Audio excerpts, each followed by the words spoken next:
Hello guys, ഇന്ന് ലോകമെമ്പാടുമായിട്ട് ഇന്ന് April 14 നമ്മുടെ ഡോക്ടർ അംബേദ്കർ ജയന്തിയാണ്. അപ്പോൾ അതിൻ്റെ ഭാഗമായിട്ട് ഒരു ചെറിയ ഫോട്ടോ ഫ്രെയിം ചെയ്യാനായിട്ട് എനിക്ക് കിട്ടിയിട്ടുണ്ട് കേട്ടോ. അപ്പോൾ ഫോട്ടോ എന്ന് പറയുന്നത് നമ്മുടെ സാധാരണ ഒരു ഷീറ്റ് നമ്മൾ പ്രിൻ്റ് ഔട്ടായിട്ട് എടുത്ത ഒരു ഷീറ്റാണ്. അപ്പോൾ അതിനൊരു ഫ്രെയിം സെറ്റാക്കാൻ പറഞ്ഞപ്പോൾ എൻ്റെ കയ്യിൽ പെട്ടെന്ന് വന്നൊരു ഐഡിയ കേട്ടോ. ഇതേപോലെ കുറച്ച് പേസ്റ്റ് ബോർഡ് ഉണ്ടെങ്കിൽ നമുക്ക് സിമ്പിളായിട്ട് തന്നെ നമുക്കൊരു ഫ്രെയിം സെറ്റാക്കി എടുക്കാം. ഇതേപോലെയുള്ള ഒരു ഫ്രെയിം ആട്ടോ നമ്മൾ സെറ്റാക്കാനായിട്ടിരിക്കുന്നത്.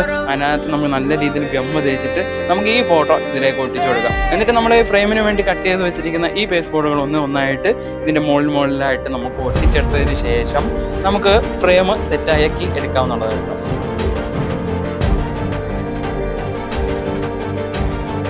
ഇതേപോലെയുള്ള കളർ പേപ്പർ ഉപയോഗിച്ച് അടിപൊളിയായിട്ട് നമുക്ക് ഇത് കവർ ചെയ്തെടുക്കുമ്പോൾ അതാണ് കണ്ടില്ലേ, അടിപൊളി ഫ്രെയിം റെഡിയാക്കി.